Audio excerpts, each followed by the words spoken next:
నమస్తే, నేను Kavitha. Welcome to I dream news and నిజాలు. ब्लीड इंडिया विथ 1000 कट्स, मुंह तोड़ जवाब देने के लिए मुट्ठी बंद करना जरूरी है.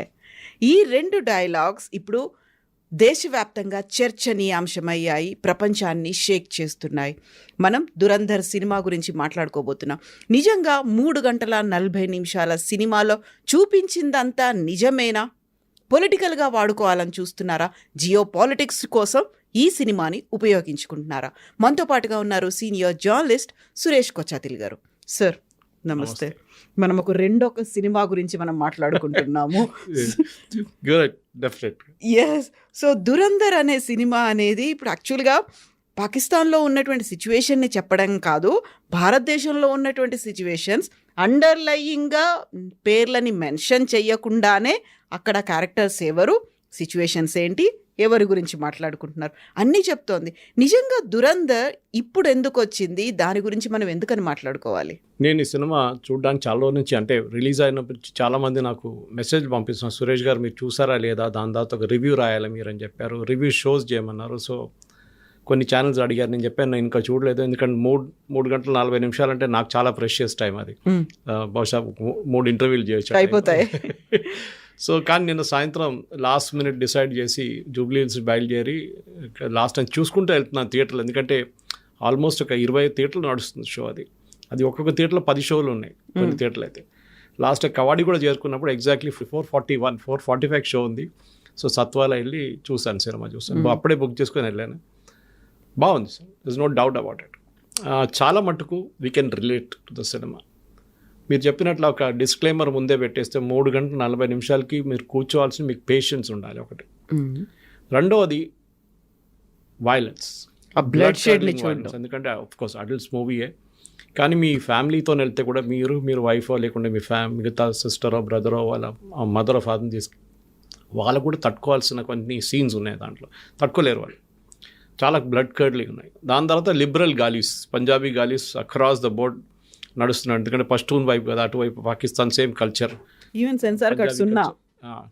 సో అక్కడక్కడ మ్యూట్ చేశారు కొంచెం, కానీ you can make out very clearly what they saying. Movie మొదలవుతుంది, నేను I don't want to play the spoiler, ఎందుకంటే మొత్తం సినిమా కథ చెప్పకూడదు, అందుకే మళ్ళీ సినిమా మీరు వెళ్ళి చూడాల్సిందే మన ప్రేక్షకులు. కానీ it starts in a very very desolate Kandahar runway. అక్కడ ఒక IC-814 ఎయిర్క్రాఫ్ట్ ఆగిపోయి ఉంటుంది. కింద the gentlemen playing Ajit Doval's role Madhavan cigarette తాగి నిలబడుతున్నారు, ఎయిర్క్రాఫ్ట్ని చూస్తున్నారు. Then suddenly Jaswant Singh arrives, foreign minister అప్పుడు.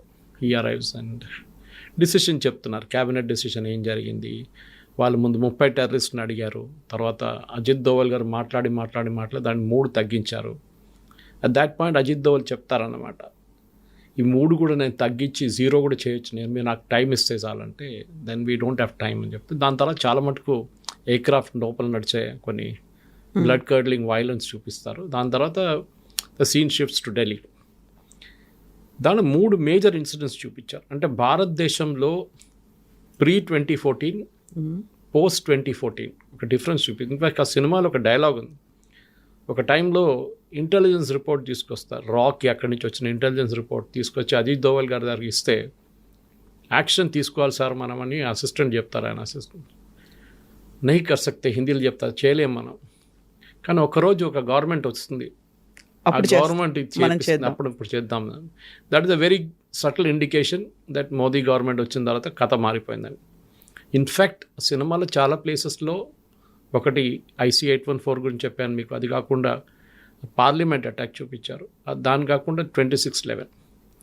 ఈ మూడిట్లో ఎస్పెషలీ 26/11 జరిగిన తర్వాత వాళ్ళే డిస్కస్ చేస్తున్నారు, మేము అనుకున్నాం ఇండియన్ గవర్నమెంట్ మమ్మల్ని వచ్చి కొడుతుంది, మమ్మల్ని టెర్రరిస్ట్ క్యాంప్ని అటాక్ చేస్తుంది అనుకున్నాం, కానీ ఎవ్వరు అక్కడి నుంచి మా మీద ఒక చుక్క అది కూడా పడలేదు, ఇంపాక్ట్ కూడా లేకుండా మా మీద. That shows the helplessness. And in fact, the last scene in the movie where Ranveer is relaxing and saying, "Ye naya Bharat hai, hum ghar mein ghus ke marenge." ఆ డైలాగ్ మోదీ గారు ఎప్పుడు చెప్తుంటారు, you can relate it immediately.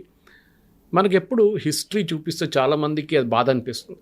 In fact మీరు reviews చూస్తే Hrithik Roshan first ఒక review రాశారు, చిన్న Instagram review రాశారు. దాంట్లో పొలిటిక్స్ గురించి కొంచెం కామెంట్ చేస్తారు, ఈ పొలిటిక్స్ తీసుకురావాలన్నా ఉండేలా అని చెప్పేసి, అవసరమా అని చెప్పి దాన్ని కాంగ్రెస్ వాళ్ళు తీసుకుని ఆడుకున్నారు. కానీ ఆయన అదే టైంలో ఆయన ట్విట్టర్లో ఒక ట్వీట్ చేసిండు విచ్ ఇస్ ఎగ్జాక్ట్లీ ఆపోజిట్ అని చెప్పారు. చాలా బ్రిలియంట్ యాక్టింగ్, అక్షయ్ ఖన్నా కానివ్వండి, రణ్వీర్ సింగ్ కానివ్వండి, సంజయ్ దత్, వీళ్ళందరూ చాలా బాగా యాక్ట్ చేశారు అని చెప్పి, మాధవన్ ఆల్సో అని మాట్లాడారు అని దాన్ని ట్వీట్ చేశారనమాట. అది కాకుండా కొంతమంది రివ్యూస్ రాసిన వాళ్ళు రివ్యూస్ కనిపించకుండా పోయింది. ఎందుకంటే యాంటీ ఇండియా నెరేటివ్ కొంచెం రాయంగానే రైట్ వింగ్ వాళ్ళు వచ్చి అందరు కలిసి వాళ్ళ మీద అటాక్ చేస్తున్నారని చెప్పి. కానీ నేను ఈవెన్ హిందూ లాంటి పబ్లికేషన్ చదివాను which is a total communist news paper. వాళ్ళ దాంట్లో కూడా they have given not a great this one, కానీ బాగానే రాశారు రివ్యూ మూవీది.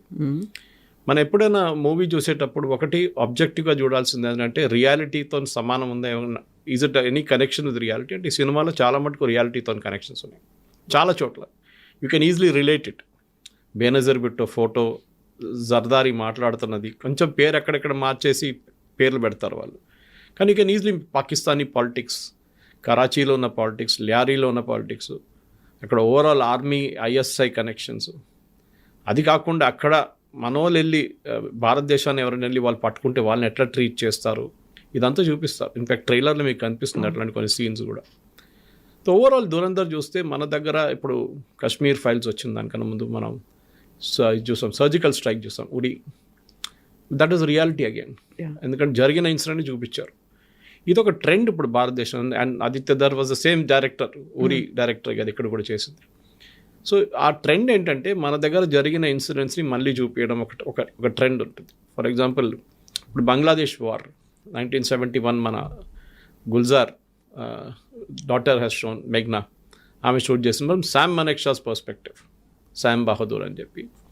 చాలా మటుకు ఇప్పుడున్న ఈ ఏజ్ గ్రూపులు ఉన్న వాళ్ళకి అప్పుడు ఏం జరిగింది 71, even I was in school then, నాకు కూడా కొంచెం చాలా మటుకు తెలుసు. దాని తర్వాత చదివినప్పుడు మనకు తెలిసిపోయింది ఏం జరిగింది ఆ టైంలో. కానీ ఒక సినిమాటిక్ మోడ్లో తీసుకొచ్చేటప్పుడు ఒక పర్సనాలిటీ, శామ్ బహదూర్ లాంటి పర్సనాలిటీ, ఆయన లీడర్షిప్ క్వాలిటీ అంతా బయటకు వస్తుంది. ప్లానింగ్ ఏంటి, ఎగ్జిక్యూషన్ ఎట్లా చేస్తారు. ఇక్కడ ఈ స్టోరీలో కూడా అజిత్ దోవల్ గారు పాకిస్తాన్లో వెళ్ళి 6 సంవత్సరాలు ఉన్నారని మన అందరికి తెలిసిందే. అక్కడ వెళ్ళి he was staying as a రా ఏజెంట్ అండర్ గ్రౌండ్. ఆలోచించండి, పట్టుకుంటే చంపేస్తారు, చంపడం కాదు టార్చర్ చేసి చంపుతారు, మొత్తం ఇన్ఫర్మేషన్ తీసుకొని వాళ్ళు చంపేస్తారు. సో అజిత్ దోవల్ లాంటి మనిషి అక్కడ వెళ్ళి అక్కడ ఉండి అదే స్టోరీ పాసిబుల్ రణ్వీర్ సింగ్ చేశారు పాసిబ్లీ. ఎందుకంటే ఈ అటాక్స్ జరిగినప్పుడు Ajit Doval was in India, ఆ టైంలో ఆయన పాకిస్తాన్లో లేరు. దాని తర్వాత ఆయన అరుణాచల్ వైపు వెళ్ళి చైనాకు కూడా వెళ్ళారు, అక్కడ కూడా 5 సంవత్సరాలు ఉన్నారని చెప్తున్నారు. Ironically Ajit Doval is a Kerala cadre officer, కానీ ఆయన వచ్చింది గర్వాల్ నుంచి. So other end of it to down south. కేరళలో ఆయన చాలా తక్కువ పనిచేశారు. ఈ was I think DSP of Kannur when ఆయన పినరాయి విజయన్ అరెస్ట్ చేశారు ఒక కేసులో. ఆ కేసు చాలా ఫేమస్ అయిపోయిన తర్వాత చాలా అన్సేవరీ ఇన్సిడెంట్స్ జరిగింది అక్కడ. కానీ ఈ మూవీకి తిరిగి వచ్చేటప్పుడు కవిత గారు ఈ సినిమాలో చాప్టర్ వైజ్ డివైడ్ చేశారు. మనం బుక్ చదువుతున్నప్పుడు chapter 1, chapter 2, chapter 3, chapter 4, chapter 5, chapter 6 and ఇంటర్వెల్కి వచ్చేటప్పుడు కూడా it leaves you the edge, ఏం జరగబోతుందో నెక్స్ట్ అని చెప్పి. చాలామంది నేను అబ్జర్వ్ చేశాను, వాళ్ళు స్నాక్స్ పాప్కార్న్ గీపన్ తీసి జల్దీ వచ్చేసారు వాపస్. యూజువల్లీ బయట don't want to miss what happened after the interval అని. సాంగ్స్ కొన్ని ఎక్కువైపోయినట్లు అనిపిస్తుంది, నాకు కూడా అనిపిస్తుంది అది. But it added to the element of the movie. Especially Akshay Khanna ఒక డ్యాన్స్ చేస్తారు, మీరు చూసుంటారు. ఆయన ఒకటి పష్తూన్ ఏరియాలో వెళ్ళినప్పుడు ఒక డ్యాన్స్, అది కాకుండా పెళ్ళిళ్ళు జరిగినప్పుడు ఇంకో dance. And people say that reminds of his father Vinod Khanna's dance. చాలా బాగా చేశారు. Akshaye Khanna I think was a show stealer in this. Ranveer Kapoor is good, కానీ ఆయనకి ఎక్కువ ఎక్స్ప్రెషన్స్ కానివ్వండి, మిగతా అన్ని ఆ గడ్డంతో కవర్ అయిపోయింది, దాంట్లో కవరప్ అయిపోయింది. He was clean shaven Akshaye Khanna and చాలా బాగా చేశారు. బహుశా ఒక 20 minutes సీన్ కట్ డౌన్ చేయొచ్చు, రొమాంటిక్ సీన్స్ కానీ మిగతా పాటలు కానీ కట్ చేస్తే 3 hours 20 minutes దాకా కొంచెం టైట్ అయిపోతుంది. రెండోది నాకు ఏమనిపించిందంటే చాలా మటుకు అప్పుడు జరిగిన పాలిటిక్స్లో ఎక్కడ చూపించట్లేదు ఎవరిని, ఎస్పెషలీ వాజ్పేయి గారు ఉన్నప్పుడు. దాని తర్వాత మన్మోహన్ సింగ్ గారు ఉన్న టైంలో 26/11 జరిగినప్పుడు చూపించట్లేదు. కానీ ఆ మూవీలో ఒక సీన్కి వచ్చినప్పుడు, again I don't want to spill the spoiler, but they show the actual recordings of the conversation between handlers in Pakistan and Taj లోపల ఉన్న టెర్రరిస్ట్ నడిమిట్ల కమ్యూనికేషన్, ఒరిజినల్ కమ్యూనికేషన్ మీకు యూ కెన్ వాళ్ళు డిస్ప్లే చేసి they playing it for you. అప్పుడు మీకు అర్థమవుతుంది ఎంత మన టెలివిజన్ ఛానల్స్ ఆ రోజు చేసిన అన్నిటికంటే పెద్ద తప్పు లైవ్ కవరేజ్, లైవ్ టెలికాస్ట్లు చేయడం. అది హబాద్ హౌస్ ఉండొచ్చు, తాజ్మహల్ ఉండొచ్చు, తాజ్ హోటల్ ఉండొచ్చు, అది కాకుండా సిఎస్టీ ఉండొచ్చు, ఎక్కడైనా కానీ దేవర్ గివింగ్ లైవ్ కవరేజ్. దాంతో టెర్రరిస్ట్ కూడా చాలా మటుకు దేవర్ హ్యాండిల్స్ పాకిస్తాన్లో కూర్చొని వాళ్ళు హ్యాండిల్ చేస్తున్నారు. మన సినిమాలో రణ్వీర్ కపూర్ ప్లే చేస్తున్న క్యారెక్టర్ని మనం సింపథైజ్ కూడా చేస్తాం. ఎందుకంటే భారతదేశం వ్యతిరేకంగా జరుగుతున్నప్పుడు ఆయన కూడా అదే రూమ్లో కూర్చొని వీళ్ళందరూ అల్లాహు అక్బర్ అని చెప్తున్నప్పుడు ఆయన కూడా చెప్పాల్సి వస్తుంది. కానీ ఆయన లోపల ఒక ఫీలింగ్ ఉంటుంది, బిల్డప్ ఉంటుంది. ఆ story I should leave it at that. ఎందుకంటే మళ్ళీ స్టోరీ చెప్తే మళ్ళీ దాని సస్పెన్స్ అంతా పోతుంది. మళ్ళీ ఇక్కడి నుంచి సినిమాకి వెళ్ళే వాళ్ళు సురేష్ గారు మీరు స్టోరీ మొత్తం చెప్పేసారు, ఇంకేం చూడాలి సినిమా అని చెప్తారు. బట్ ఓవరాల్గా I think Dhurandhar is a good film that is made. బహుశా కొంచెం రీడింగ్ చేసుకుంటే వెళ్తే బాగుంటుంది ఎవరైనా సినిమా కలెక్ట్ చేసుకుంటూ. ఎందుకంటే ఇప్పుడు IC 814 అనగానే మీరు వికీపీడియాలో కొట్టేస్తేనే మీకు వచ్చేస్తుంది చాలా మటుకు స్టోరీ. దాని తర్వాత పార్లమెంట్ అటాక్ ఏం జరిగింది, ఎప్పుడు జరిగింది, అది అట్లీస్ట్ రీసెంట్ మెమరీగా ఉండిపోతుంది. IC 814 was pretty back. దాని తర్వాత 26/11 ఏం జరిగింది, ఎప్పుడు జరిగింది, కసబ్ వాళ్ళ స్టోరీ అదంతా దాంట్లో చూపిస్తున్నారు కంప్లీట్గా. కానీ ఒక bit of reading will help. ఇంకోటి అజిత్ దోవల్ అనే క్యారెక్టర్ కూడా మనం నెట్లో వెళ్ళి రీడ్ చేస్తే బాగుంటుంది. ఐ థింక్ భారతదేశంలో చాలా తక్కువ పోలీస్ ఆఫీసర్స్కి ఐ థింక్ ఒకరికో ఇద్దరికి వచ్చింది అంతే Kirti Chakra, which is actually arm forces award. Kirti Chakra ఇచ్చారు ఆయనకి. You the only police officer to be given that award. ఎందుకంటే ఆయన రాలో పనిచేసినప్పుడు that time he qualified for that award. మన దేశంలో మన కవిత గారు ఎప్పుడు మనం రాత్రిపూట పనుకుంటాం, మనం ఎప్పుడు చెప్తుంటాం మన జవాన్లు అక్కడ -30 degrees -40 degrees వాళ్ళు మేల్కొని ఉంటేనే మనం పడుకుంటున్నాము అనేది. ఇన్ఫ్యాక్ట్ కొహిమాకి వెళ్తే there is a war memorial there.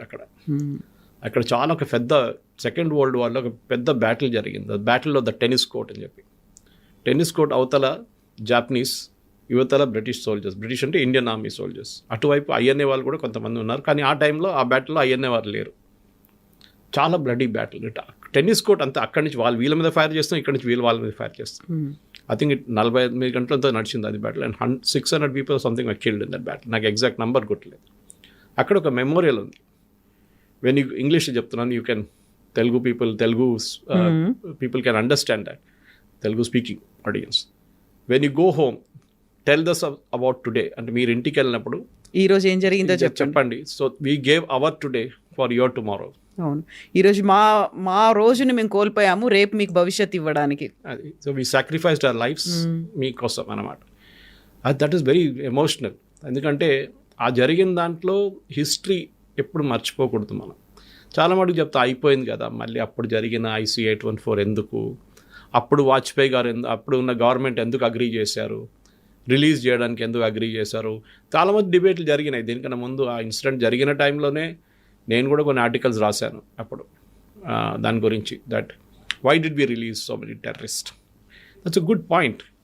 అప్పుడు మసూద్ అజర్ వీళ్ళందరినీ ముగ్గురు రిలీజ్ చేశారు చూడండి. వాళ్ళు ఇప్పుడు మొత్తం లీడర్స్గా తయారయ్యారు. జైషే మహమ్మద్ వీడన్నిటిని హ్యాండిల్ చేస్తుంది. ఒకరు పార్లమెంట్ అటాక్లు చనిపోతారు, ఇలియాస్ అని చెప్పారు. ఈ పాయింట్ ఇస్ ఆ రోజు 220 passengers ఎంతో ఆ ఎయిర్క్రాఫ్ట్లో కూర్చున్న వాళ్ళ ఫ్యామిలీ సంగతి ఆలోచన. వాళ్ళు ప్రధానమంత్రి ఇంటి ముందు వెళ్ళి ధర్నా చేస్తున్నారు.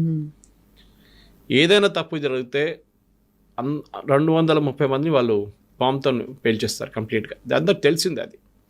మీరు ఆ పొలిటికల్ లెవెల్ ఉన్నప్పుడు డిసిషన్ తీసుకోవడానికి మీ కేపబిలిటీ చాలా క్రూషియల్గా ఉంటుంది. చెప్పడానికి చాలా ఈజీ, డ్రాయింగ్ రూమ్లో కూర్చొని అది చేయాలంటే అది చేస్తే బాగుంటుండే, ఎవరిని రిలీజ్ చేయకూడదు, చూసుకుందాం. అది జరగదు. మీరు ఇంటర్నేషనల్ లెవెల్ పాలిటిక్స్లో ఉన్నప్పుడు దాని తర్వాతనే మనం చాలా మటుకు లెసన్స్ నేర్చుకున్నాం. ఫర్ ఎగ్జాంపుల్ ఆ ఎయిర్క్రాఫ్ట్ అమృత్సర్ లాగినప్పుడు మనం ఎందుకు ఆపలేదు దాన్ని ఎందుకు దుబాయ్కి వెళ్ళనిచ్చినాం, దుబాయ్ నుంచి కరాచీ వైపు దుబాయ్కి ఎందుకు వెళ్ళా, కరాచీ నుంచి దుబాయ్ వచ్చిందా, ఎట్లా మనకు ఆ రూట్ కూడా. దాని తర్వాత కండహార్ ఎందుకు తీసుకెళ్ళారు, అక్కడే ఆపేస్తే అయిపోతుండే కదా అని ఒక చాలా మటుకు. దాని తర్వాత national security gourd establishment and polishing up కూడా దాని తర్వాత జరిగింది. NSG అనేది ఒక అర్బన్ ఫోర్స్గా యాంటీ హైజాకింగ్ సిచ్యువేషన్లో వాళ్ళు హ్యాండిల్ చేయవచ్చు అని చెప్పి వాళ్ళకి ట్రైనింగ్ ఇచ్చి వాళ్ళని డెవలప్ చేశారు. ఇప్పుడు మీరు చూసుంటారు లాస్ట్ ఒక 30 సంవత్సరాల్లో హైజాకింగ్ ఏం జరగలేదు మేజర్గా వరల్డ్ వైడ్.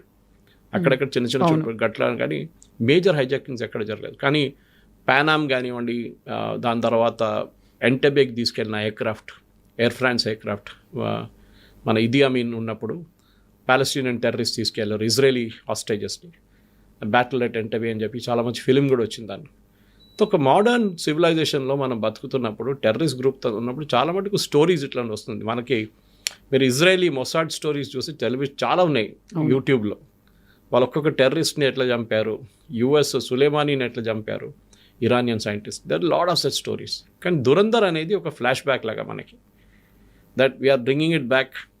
మీకు ఒక స్టోరీ చెప్తున్నాం, దానికోసం నేను మొత్తం స్టోరీ చెప్పట్లేదు, కొంచెం అక్కడిక్కడ చెప్తున్నాను. కానీ మీరు వెళ్ళే ముందు డెఫినెట్గా రీడింగ్ ఇస్ ఎసెన్షియల్. లేకుంటే మీరు అక్కడ వెళ్ళిన తర్వాత దీనికి దానికి ఏం కనెక్షను, కరాచీ ఎక్కడుంది, రావల్పిండి ఎక్కడుంది, లాహోర్ ఎక్కడుందని మీరు తెలుసుకోవాలి. ఏది పోర్ట్ టౌన్, ఏది ఇన్సైడ్ టౌన్, వాళ్ళు పాకిస్తానీ పాలిటిక్స్లో జర్దారీ రోల్ ఏంటి, బేనజీర్ భుట్టో రోల్ ఏంటి, జిన్నా ఏం చెప్పాడు, జిన్నాకి రోల్ లేదు దాంట్లో ఎక్కువ. దాంట్లో మటుకు దిస్ ప్రెసెంట్ జనరేషన్ దగ్గరే ఉంది, ఆగిపోయింది. ఈవెన్ బేనజీర్ ముందు చూపించట్లేదు, Bhutto that's not showing Zulfikar Ali Bhutto, Benazir నుంచే ఉందన్నమాట.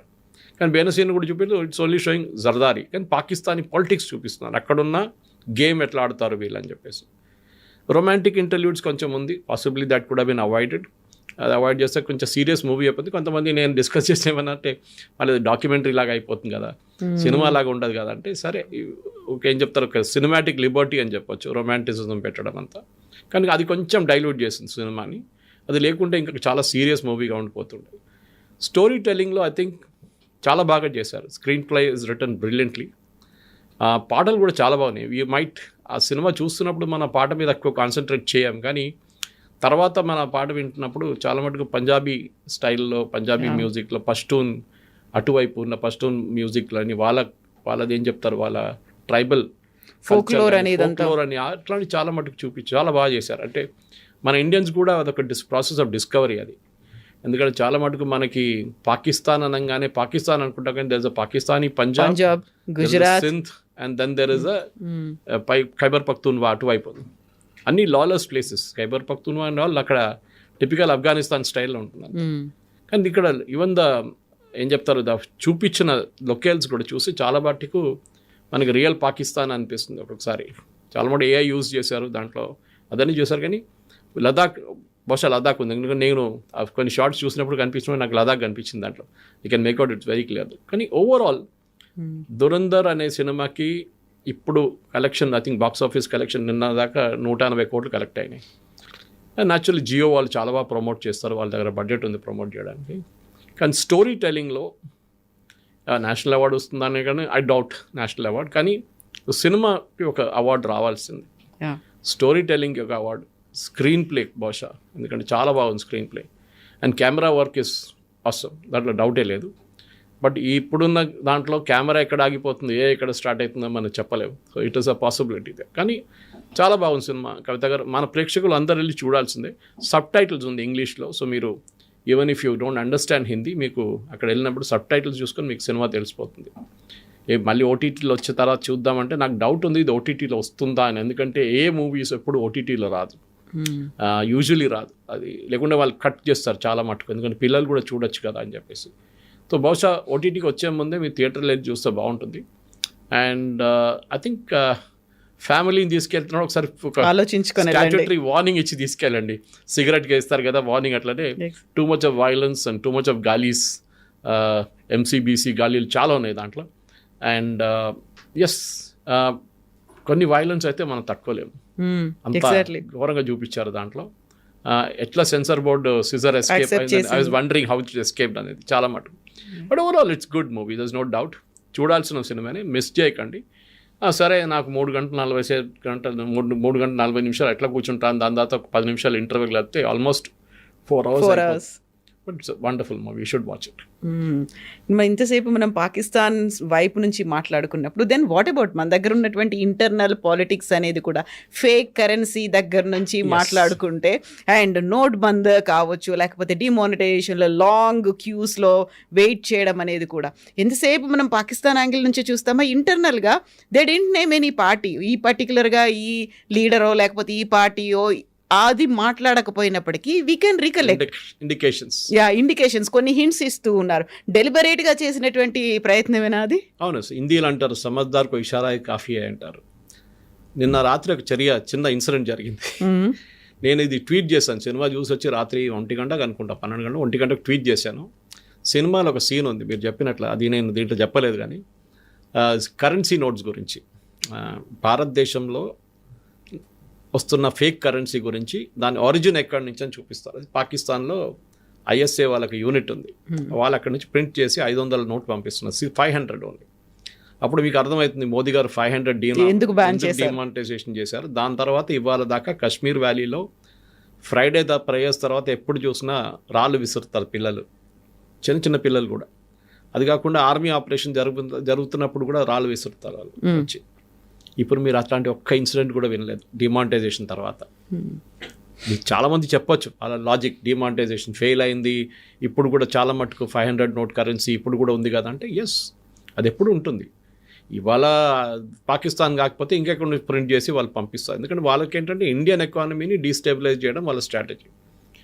సో 100 రూపాయలు 500 రూపాయలు ఉంటే దాంట్లో ఒక 500 రూపాయలు కలుపుకుంటే అది అయిపోతుంది, డ్యామేజ్ చేస్తుంది దాన్ని. అట్లా మీరు మల్టిప్లై చేసుకుంటే పోతే చాలా మటుకు ఎస్ ఈవెన్ 500 నోట్స్ చాలా మటుకు ఫేక్ ఉంది. కానీ 1000 రూపీస్ ఇప్పుడు సర్క్యులేషన్ లేదు, 2000 కూడా తీసేశారు. So the maximum impact is on 500. So అక్కడ చూపిస్తున్న ఏంటంటే ఎట్లా ప్రింట్ చేస్తారు దాని గురించి నిన్న రాత్రి ట్వీట్ చేశాను నేను. That P Chidambaram and son Karti Chidambaram గురించి మెన్షన్ ఉంది దాంట్లో, చాలా క్లియర్ ఇండికేషన్. ఓకే, వీళ్ళిద్దరూ లండన్కి వెళ్ళి వస్తున్నప్పుడు దుబాయ్లో స్టాప్ అయ్యారు. అక్కడ ఈ ప్రింటింగ్ మిషన్ది కొన్ని ప్లేట్స్ ఉంటుంది, ప్రింటింగ్ ప్లేట్స్ అంటాం మేము, న్యూస్ పేపర్లో పనిచేసాను నాకు తెలుసు.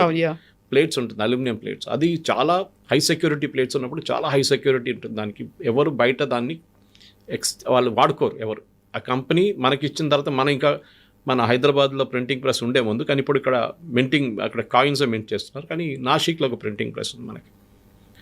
అక్కడి నుంచి ఏం జరిగిందంటే ఆ స్టోరీ నేను ట్వీట్ చేసిన తర్వాత రాత్రి 1:20 కార్తీ చిదంబరం వచ్చి నా ఫేస్బుక్లో ఒక మెసేజ్ పెట్టారు. దాని స్క్రీన్ షాట్ నేను ఇవాళ నా ఫేస్బుక్లో షేర్ చేశాను, కొన్ని వాట్సాప్ గ్రూప్లో కూడా షేర్ చేశాను. మీరు వాట్సాప్ యూనివర్సిటీ నుంచి ఇదంతా తీసుకొచ్చారా అని చెప్పి. So I replied to him saying that ఒక స్టోరీ ఉంది, మీరు చూడండి, మీకు గుర్తుంటుంది. ఒక బ్రిటిష్ కంపెనీ ఉంది, RUVE something is companies name. వాళ్ళు మన ఇండియన్ ఫైనాన్స్ మినిస్టర్ యూపీఏ హయాంలో ఒక అగ్రిమెంట్ చేసుకున్నారు. ఒక ఒప్పందం ఏంటంటే వాళ్ళు they will supply us high security threads అంటే మనం ఇప్పుడు 500 రూపాయల నోట్ చేసుకుంటే మీకు ఒక థ్రెడ్ లాగా కనిపిస్తుంది, exactly to show that it is genuine. లైట్లో చూస్తారు కొంతమంది. అది ఒక పేటెంటెడ్ ప్రోడక్ట్. అది వీళ్ళని చెప్పారు మా దగ్గర పేటెంట్ ఉంది, మీకు అది ఇస్తున్నామని చెప్పి మన దగ్గర ఒప్పందం చేసుకుని అడ్వాన్స్ తీసుకున్నారు వాళ్ళు. దాంతోపాటు పేపర్ ప్రింట్ చేసే పేపర్ కూడా యూనిక్ ఉంటుంది. నోట్స్ ప్రింట్ చేసి నాసిక్లో కానీ మిగతా మన సెక్యూరిటీ ప్రాసెస్లో, మన హైదరాబాద్లో కూడా ప్రింట్ చేస్తారు ప్రింట్. ఇది జరిగినప్పుడు ఏం జరిగిందంటే ఈ పాత ఒక మిషన్ నాసిక్లో ఉండే, and this is the confirm story with అప్పుడున్న ఫైనాన్స్ మినిస్ట్రీలో జరిగిన అవకతవకలు. Then I can tell you what happened. ఈ సిట్యువేషన్లో ఏం జరిగిందంటే ఈ మిషన్ పాత ఒక మిషన్ అమ్మడానికి వీళ్ళు టెండర్ పెట్టారు. యూజువలీ ఈ security printing machines, press machines అమ్ముతున్నప్పుడు దాన్ని ముక్కలు చేసేస్తారు మిషన్ని. సో దట్ కిలోల హిసాబ్లో అమ్ముతారు, ఎందుకంటే ఇంకొకటి వాడకూడదు. మన నార్మల్ ప్రెస్ లాగా కాదు ఇది. అంటే ఎవడో ఇంకోటి వాడుకుంటాడులే, ప్రింటింగ్ వాడు చేసుకుంటాడు, పాపం వాడికైనా ఏదో ఉద్యోగం ఉంటుందని చెప్పేసి. ఇది అట్లా కాదు, ఇది ముక్కలు చేయాలి. సో చిదంబరం అప్పుడు ఫైనాన్స్ మినిస్టర్ ఆ టైంలో. స్టోరీ ఈజ్ దట్ ఈ ప్రెస్ని ముక్కలు చేయకుండా అట్లనే అమ్మేశారు. ఒక టెండర్ యూరోప్ నుంచి ఒక కంపెనీ వచ్చి తీసుకెళ్లారని. The story is that finally it landed in Pakistan. అది సినిమాలు చూపిస్తారు. అది కాకుండా ఈ ప్లేట్లు కూడా చాలా మట్టుకు మనకిచ్చిన అదే ప్లేట్లు, మనకిచ్చిన అదే సెక్యూరిటీ థ్రెడ్ ఈ బ్రిటిష్ ఫర్మ్ పాకిస్తాన్కి ఇచ్చారు, ISIకి. ఈ స్టోరీ బయటకు వచ్చిన తర్వాత విత్ ఇన్ కాంగ్రెస్ యూపీఏ హయాంలో బయటికి ఎక్కువ రాలేదు. చిదంబరంని ఫైనాన్స్ మినిస్ట్రీ పోస్ట్ నుంచి మూవ్ చేసేశారు, ఆయన హోమ్ మినిస్టర్ చేసేశారు.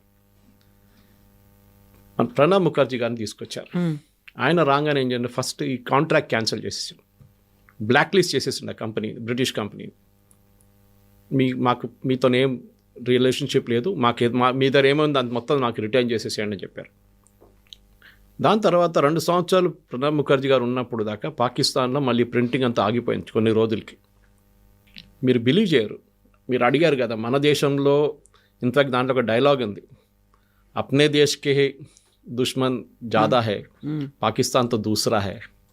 మన దగ్గర ఉన్న మన వాళ్ళే ఇది ఇట్లాంటి పనులను చేస్తారు, పాకిస్తాన్ సెకండ్ వస్తుంది, మన దగ్గర ఉన్న వాళ్ళే చాలామంది మన దేశం మీద ద్రోహం చేస్తారని చెప్పేసి.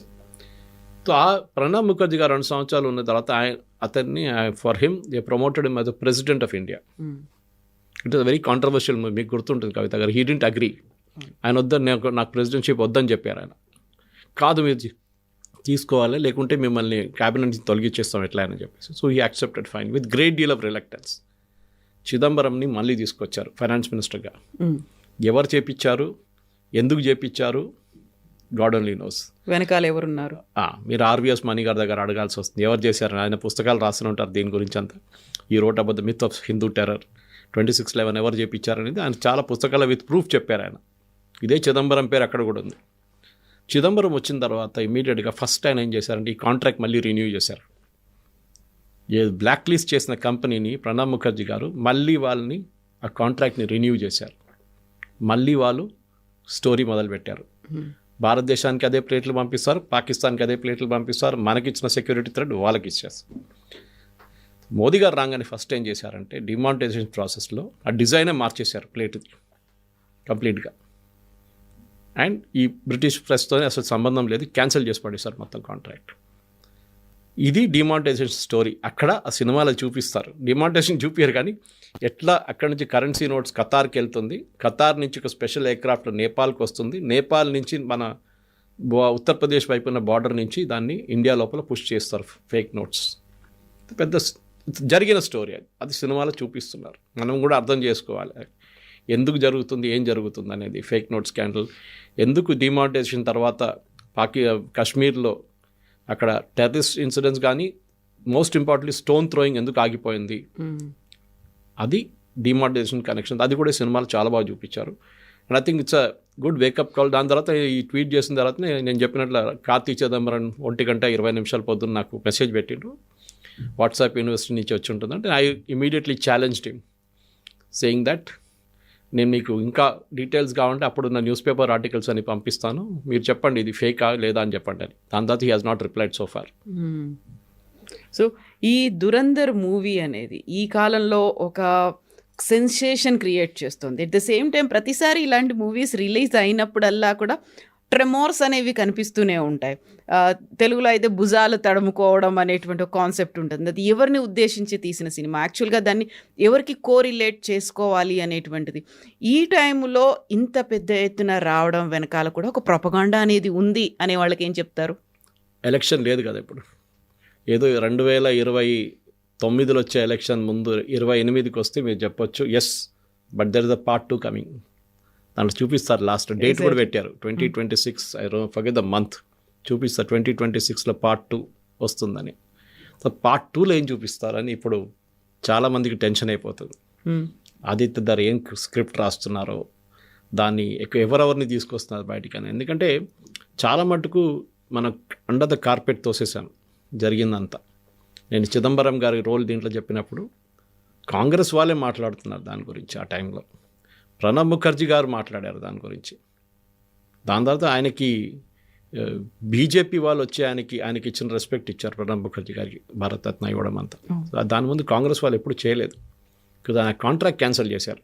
వీళ్ళకి చాలామంది కోపం ఉండే కాంగ్రెస్ పార్టీలో, పాకిస్తాన్తో ఏం కనెక్షన్ అని చెప్పి. 26/11లో మీకు అదే కనెక్షన్ కనిపిస్తుంది. ఆ రోజు I'm slightly digressing from the topic, RVS Mani గారి బుక్లో కూడా ఉంది. ఫస్ట్ బోట్ కరాచీ నుంచి బయలుదేరినప్పుడు, కసబ్ వాళ్ళతో బయలుదేరినప్పుడు ఇండియన్ ఇంటెలిజెన్స్కి రిపోర్ట్ వచ్చింది that there is going to be an attack on Gujarat. వాళ్ళు మిస్గైడ్ చేశారు, వాళ్ళు గుజరాత్ వైపు వస్తున్నారని చెప్పి. ఇండియన్ కోస్ట్ గార్డ్, ఇండియన్ నేవీకి ఇన్ఫర్మేషన్ ఇచ్చారు. Indian navy and Indian coast guard వాళ్ళ షిప్ని ట్రేస్ చేశారు ఇంటర్నేషనల్ వాటర్స్లో. అప్పుడే పట్టుకుంటుంటే 26 కాకపోతుండే, అట్లీస్ట్ దాన్ని బోర్డ్ చేసి చెక్ చేస్తే AK-47 అనేది దొరికేది. దాన్ని చాలామంది చిదంబరం అట్లా చెప్పలేదు, అట్లా ఏం చేయలేదంటే పార్లమెంట్లో ఒక క్వశ్చన్ ఉంది. December 9th I think 2009 అది జరిగిన అదే టైంలో 26/11 జరిగి ఒక నెల తర్వాత చిదంబరం గారు శివరాజ్ పాటిల్ని మినిస్ట్రీ నుంచి మూవ్ చేసి చిదంబరం గారు హోమ్ మినిస్టర్ అయినప్పుడు చిదంబరం గారు పార్లమెంట్లో ఇచ్చిన రిప్లైలో ఈ రిప్లై ఉంది. Yes we were aware of the boat but we let it go. మీరు ఒక సెక్యూరిటీ గార్డ్ని అడగండి, మన బిల్డింగ్లో మీ ఛానల్లో ఉన్న ఒక సెక్యూరిటీ గార్డ్ని, ఒక సస్పిషియస్ క్యారెక్టర్ కనిపిస్తే రాత్రిపూట వదిలేస్తారా? పోనీ ఆయన బిల్డింగ్ లోపలికి పోనీ అని ఇస్తారా? పోనీయరు, అని వెంట పడతారు. తెలిసిన తర్వాత ఎందుకు చేశారని చెప్పి ఆర్వీఎస్ మణి గారితో నేను కూడా 2 ఇంటర్వ్యూలు చేశాను ఆయనతో. అండ్ ఈజ్ రిటర్న్ ఎక్స్టెన్సివ్లీ 3 బుక్లు రాశారు దీని గురించి అంత ప్రూఫ్తో సహా, ఏదో గాల్లో మాట్లాడడం కాదు మన ఇక్కడ. సో ఇట్లాంటి దానికి బహుశా నెక్స్ట్ పార్ట్లో ఇదన్నీ బయటికి రావచ్చు. ఇట్లాంటి అప్పుడు జరిగిన ఇట్లాంటి అండర్ హ్యాండ్ డీలింగ్స్ కానివ్వండి, చాలా మటుకు స్కాండల్స్ కానివ్వండి, అదంతా బయటకు వస్తుందని డెఫినెట్గా నాకైతే అనిపిస్తుంది. ఎందుకంటే మొత్తం కవరేజ్ దీంట్లో రాలేదు అప్పుడు జరిగిన ఇన్సిడెంట్స్ చాలా మటుకు.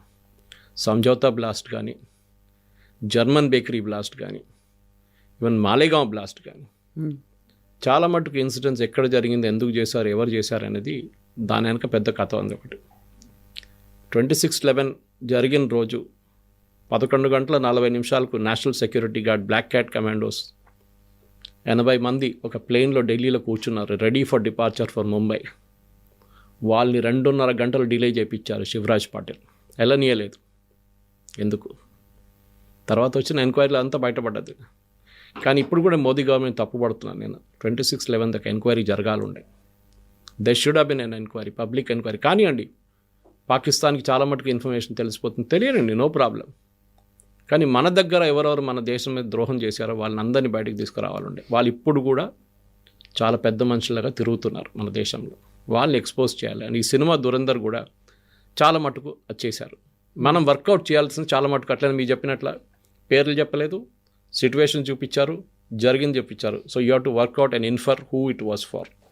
నేను చేసిన దానికి కార్తీ చిదంబరం నన్ను రాత్రి రెస్పాండ్ అయ్యాడంటే he felt guilty that he is the candidate who is mentioned in the movie అని.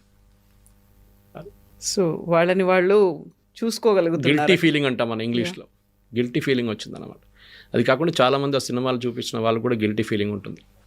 అజిత్ దోవల్ గారు స్టేట్మెంట్ చెప్పారు, ఈ చెప్పినట్లు మన గవర్నమెంట్ వస్తుంది ఒకరోజు, వాళ్ళు దీనికి రెడీగా ఉంటారు యాక్షన్ తీసుకోవడానికి, అప్పుడు దాకా మనం వెయిట్ చేయాల్సిందని చెప్పారు. సో 2000 అనుకున్న చేసి చూపించారా? 2014 తర్వాత అది జరిగింది. ఇంటెలిజెన్స్ రిపోర్ట్ చేతిలో ఉండి కూడా మనం ఏం చేయలేకపోయాం. 26/11 అక్కడి నుంచి మనకి హింట్ వచ్చింది, ఈవెన్ సినిమాలు చూపిస్తున్నారు అది, కానీ మనం ఏం చేయలేదు. ఎందుకు చేయలేదు అనేది ఇవాళ దాకా ఒక సీక్రెట్గా ఉండిపోయింది అది ఆ రోజు. సో దురందర్ పార్ట్ 2 ఏముంటుంది, ఎలాంటి డీల్ చేస్తుంది? We need to wait 1 more year. Correct. Thank you sir. నిజంగా ప్రస్తుతం ఉన్నటువంటి సమాజం దేనికి ప్రయారిటీ ఇస్తుంది?